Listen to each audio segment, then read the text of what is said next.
Sana naman, tuloy-tuloy ang 20 pesos na bigas. Minamungkahi ni ano.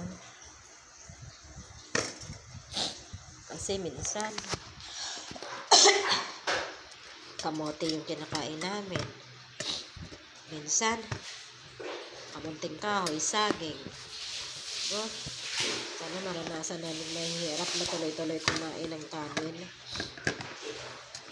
Sana, pag 20 pesos ng bigas, sana walang amoy.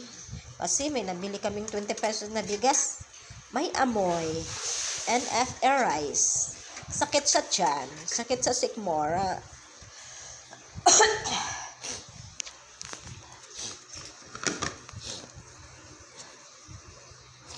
Sana makakatulong sa aming mahihirap yung 20 pesos na bigas. Hindi yung sa isang lugar lang.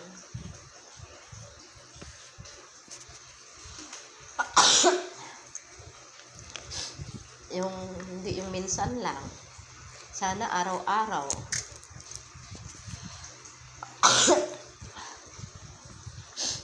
Diba? Like nito, kamote. Masarap to kainin. Lalo pag may kape.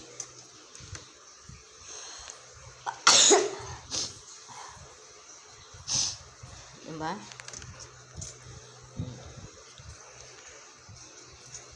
Ramdam din namin yun.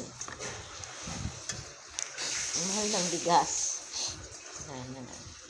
20 pesos. It's okay. Diba? Ang kamote ay masarap sa hapagkainan tuwing umaga. Tapos, nagkape-kape kami. O, diba? Kape-kape with coffee. Oh. Kamote with coffee. Diba? Sarap yan. Pero, sana maipatupad pa rin tuloy-tuloy yung 20 pesos na bigas. Pakiusap namin, sana hindi mabaho. Kasi, 20 pesos na bigas, mabaho naman eh. Sakit sa sikmura. Sana malaman niya ng may mga kaya. Yung naglungsad niyan. Totoo. Kabili kami ng 20 pesos. Anong ginawa namin?